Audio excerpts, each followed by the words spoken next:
अस्सलाम वालेकुम, कैसे हैं आप सब। आज की मूवी है अपग्रेड जो 2018 में आई थी। काफी इंटरेस्टिंग मूवी है, देखने में मजा आएगा। और वीडियो स्टार्ट करने से पहले अगर आपने मेरे चैनल सब्सक्राइब नहीं किया तो फौरन कर लें। और अब देखते हैं क्या है इसमें। मूवी फ्यूचर पे बेस्ड है, जब हम एआई टेक्नोलॉजी में काफी एडवांस हो गए हैं। और अब मिलते हैं हम किरे से, जो ऑटो मैकेनिक है और अपनी क्लाइंट की कार पे काम कर रहा होता है। घर से बाहर आते हैं तो उसकी वाइफ एक एआई ऑटोमेटिक कार पे करा दी है। ये एक हाईटेक टेक्नोलॉजी कंपनी में काम करती है, जो इंजर्ड सोल्जर के लिए आर्टिफिशियल बॉडी पार्ट्स बनाती है। इनका घर भी भाई फुल एआई एडवांस होता है, मगर क्रे को ये सब पसंद नहीं है। उसे सिंपल और नॉर्मल लाइफ पसंद है। और आज उसे अपने क्लाइंट की कार वापस करने भी जाना है, तो वो आशा को अपने साथ लेके जाने को कहता है। वो कार देने के बाद इसकी कार में वापस भी तो कर आएगा। और ये दोनों कार देने के लिए निकल जाते हैं। और हम देखते हैं इस फ्यूचर वर्ल्ड का थोड़ा सा नजारा। ये दोनों क्रे के क्लाइंट के पास जाते हैं, जो अरग की सीक्रेट लोकेशन पे रहता है। और आशा उसे देख के पहचान जाती है कि ये तो एरॉन है, जो काफी बड़ी हाईटेक एआई टेक्नोलॉजी कंपनी का मालिक है। अब एरॉन इन्हें अपनी न्यू इन्वेंशन दिखाता है, जो एक एआई चिप होती है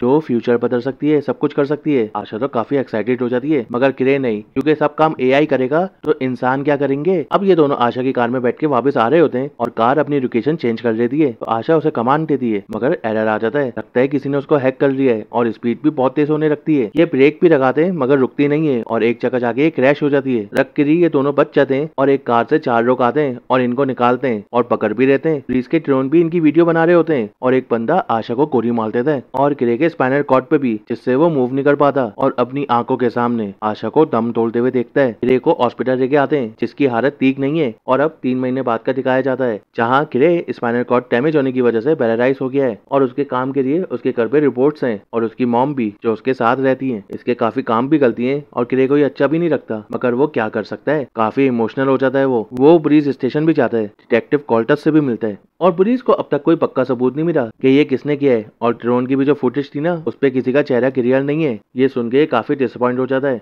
घर पे भी आता है, अपसेट ही रहता है। ना वाइफ रही, ना उसके कातिल पकड़े जा रहे हैं। अपनी माँ पे ये खुद बोझ बना हुआ है और एक जिंदा लाश की तरह हो गया है। तो वो अपनी मेडिसिन का दोस्त साथ ले लेता है ताकि उसकी जान चली जाए, मगर सही टाइम पे ही हॉस्पिटल में एडमिट हो जाता है। हॉस्पिटल में इससे मिलने एरॉन आता है, जो इसे कहता है मैं तुम्हें वापस नॉर्मल कर सकता हूँ। वो कंप्यूटर चिप याद है ना, जो मैंने तुम्हें दिखाई थी, मैं तुम्हारे अंदर ब्रांड कर सकता हूँ, जिससे तुम नॉर्मल हो जाओगे।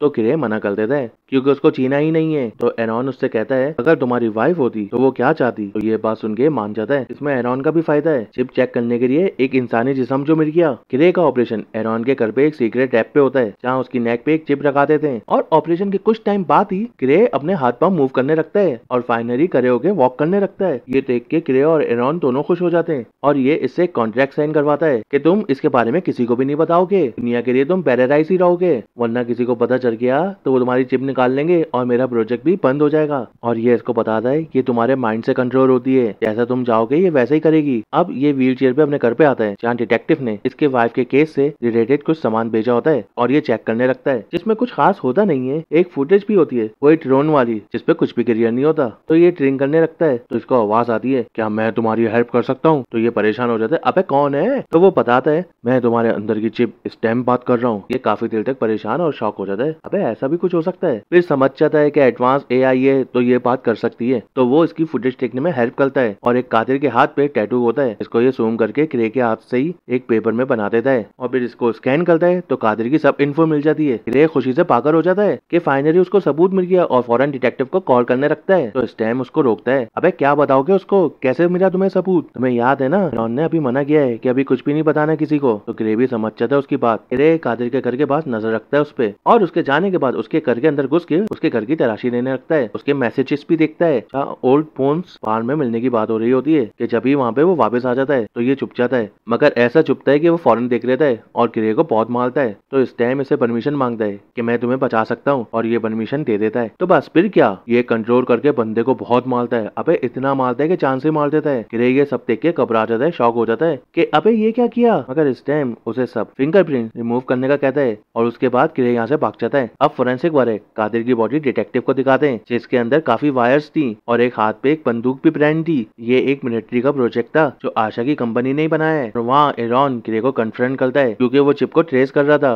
वो बहुत गुस्सा होता है कि तुम्हें मना भी किया था मैंने इसको सीक्रेट रखना और तुम किसी को मारने ही चले गए। अबे अथॉरिटी को पता चल गया ना तो हम दोनों के लिए मुसीबत हो जाएगी। वो चिप तो निकाल ही देंगे और हमेशा के लिए तुम्हें पैरालाइज कर देंगे। तो क्रे भी कहता है मगर तुमने मुझे कुछ चीजें बताई नहीं कि ये मुझसे बात भी कर सकती है। तो ये सुन के एरॉन शॉक हो जाता है, क्योंकि उसे खुद नहीं पता था कि ये बात भी कर कर सकती है, मगर वो उसको वार्न करके चला जाता है कि नेक्स्ट टाइम ऐसा करोगे तो डायरेक्ट शट डाउन कर दूंगा। और डिटेक्टिव कादिर के घर के पास की फुटेज चेक कर रही होती है जहाँ उसे क्रे व्हीलचेयर में घूमता हुआ नजर आता है, तो ये उसके घर पे चली जाती है। डिटेक्टिव क्रे से कहती है तुम्हारी वाइफ के केस पे हमें एक बंदे पे शक था, मगर उसका किसी ने खून कर दिया है और फुटेज पे नजर आ रहा है तुम उस टाइम वहीं पे घूम रहे थे। ये बिल्कुल नॉर्मल रहकर इनसे कहते हैं हाँ मैं वहीं था और इसी केस के लिए घूम रहा था कि कोई सबूत मिल जाए, मगर मैंने किसी को भी नहीं मारा, मैं तो मूव भी नहीं कर सकता, बिलीफ नहीं है तो एक चाकू मेरे पाँव पे मार के देख लो। डिटेक्टिव ये बात सुन के मुस्कुरा के यहाँ से चली जाती है। डिटेक्टिव के जाने के बाद ये रिलैक्स हो जाता है और इस टाइम से पूछता है अब क्या करना है, तो वो बताता है कादिर के मैसेज पे ओल्ड पोन्स पार्क के बारे में पता चला था, वहीं चलते हैं। तो क्रे कहता है ओके, मगर वहाँ पे खून नहीं करेंगे। और ये वहाँ पहुंच जाते हैं तो ये ड्रिंक करता है और कादिर का नाम लेके कहता है जो भी उसका साथी है मेरे सामने आ जाए। तो एक बंदा आता है और इसको बाहर के बैक साइड पे ले जाता है और उसके साथ तो और बंदे भी थे। क्रे उससे पूछता है जिस रात मेरी वाइफ मरी थी क्या तुम भी उसके साथ थे, तो ये हाँ कह देता है और बस ये सुनते ही ये कंट्रोल स्टैम को दे देता है और वो सबको बहुत मारता है। और क्रे इससे बाकी साथियों का पूछता है मगर ये नहीं बताता, तो स्टैम उसे और मारता है और ये एक नाम बताता है फिक्स,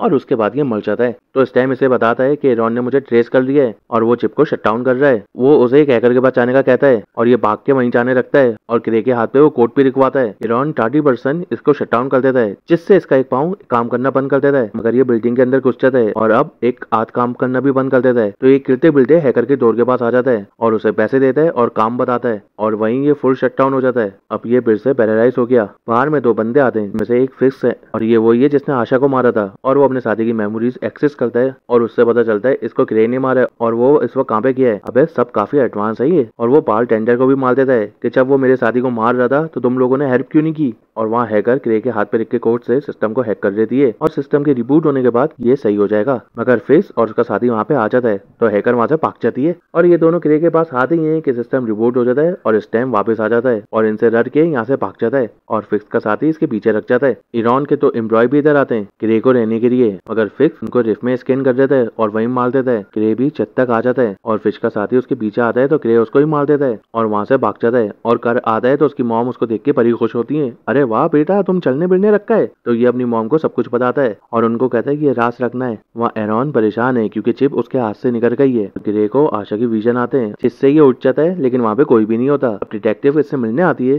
कि जहाँ पे कुछ भी होता है वहाँ पे तुम्हारा सबूत मिलता है। अब पार के बाद तुम्हारी व्हील चेयर मिली है, तो ये कहता है हाँ मैं वहाँ गया था इन्वेस्टिगेशन करने के लिए, मगर मुझे मारा और बहुत मुश्किल से बच के यहाँ तक आया हूँ। डिटेक्टिव को इस पे शक है, मगर वो तो इसके लिए पैरालाइज है, तो उसे लगता है इसने किसी को हायर किया है इन सबको मारने के लिए। तो क्रे कहते हैं आप मेरा फोन चेक कर सकती हैं, मगर वो चाहते हुए क्रे की जेब में एक माइक्रोफोन छोड़ के चली जाती है और उसके जाने के बाद ये स्टैम को कहता है अब हमें रुकना चाहिए वरना हम पकड़े जाएंगे, मगर वो कहता है पहले फिक्स को मार लेते हैं वरना वो हमें मार देगा। ये एग्री नहीं होता, लेकिन इसके सर पे बहुत दर्द होता है और ये लेट जाता है और इसकी बॉडी भी काम करना बंद कर देती है। वो स्टैम से पूछता है अबे ये क्या हुआ, तो वो बताते हैं हैकर की कोड्स की वजह से इनपुट लॉक हट गया है, अब ये क्रे के बोरे बिना उसकी बॉडी को कंट्रोल कर सकता है और वो इसे फिश को मारने के लिए जाने के लिए ले जाता है। डिटेक्टिव भी ये सब बातें सुन रही होती है और नोट भी करती है स्टैम का नाम भी, मगर उसको समझ में नहीं आता ये कौन है। क्रे कार लेके घर से बाहर निकलता है और डिटेक्टिव उसके पीछे। जब भी उसे जेब से माइक्रोफोन मिल जाता है तो ये समझ जाता है डिटेक्टिव ने इसकी सारी बातें सुन ली है और वो इसका पीछा कर रही है। तो स्टैम एक AI कार को हैक करके डिटेक्टिव की कार से क्रैश करवा देता है, मगर शुक्र डिटेक्टिव बच गई और वो वापस क्रे के घर पे आती है और उसकी मॉम से पूछती है अरे आखिर मामला क्या है, और वो सब कुछ बता देती है। क्रे फिश के पास पहुंच जाता है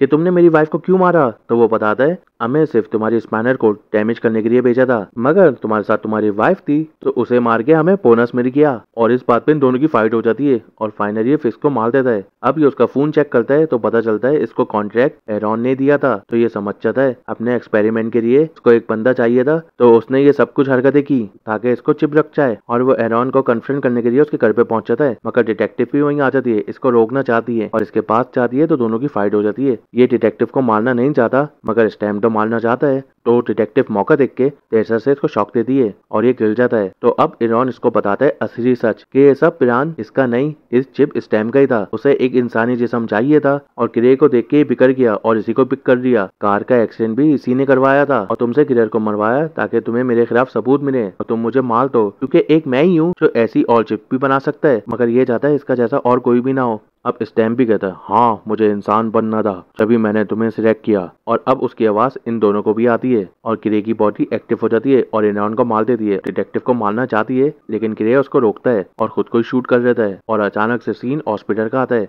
जहाँ पे क्रे बेड पे होता है लेकिन पैरालाइज नहीं होता। वो चिप को आवाज भी देता है मगर कोई रिस्पॉन्स नहीं आता। कि जब भी वहाँ पे आशा आती है और बोलती है हमारा एक्सीडेंट हुआ था और तुम काफी दिन से यहाँ पे बेहोश थे। क्रे को कुछ भी समझ में नहीं आता ये क्या हो रहा है, कहीं ये चिप वाला सब एक ख्वाब तो नहीं था। लेकिन नहीं दोस्तों, वही तो रियलिटी है। और ये क्रे को आवाज देती है तो स्टैम्प बोलता है वो यहाँ पे नहीं है, वो अपनी दिमागी दुनिया में खुश है जैसा वो हमेशा चाहता था। अब पूरी बॉडी पे मेरा ही कंट्रोल है। और वो डिटेक्टिव को मार देता है। और एंड पे हम देखते हैं कि क्रे आशा के साथ वर्चुअल रियलिटी में खुश है और इधर स्टैम ने उसकी पूरी बॉडी पे फुल कंट्रोल कर दिया है और मूवी एंड हो जाती है। तो कैसी लगी आपको? देखा ना एक एआई क्या क्या कर सकता है? मुझे कमेंट में बताना कैसी लगी और इंशाल्लाह मिलते हैं एक नई वीडियो के साथ। जब तक अपना और अपने घर वालों का ख्याल रखना। अल्लाह हाफिज।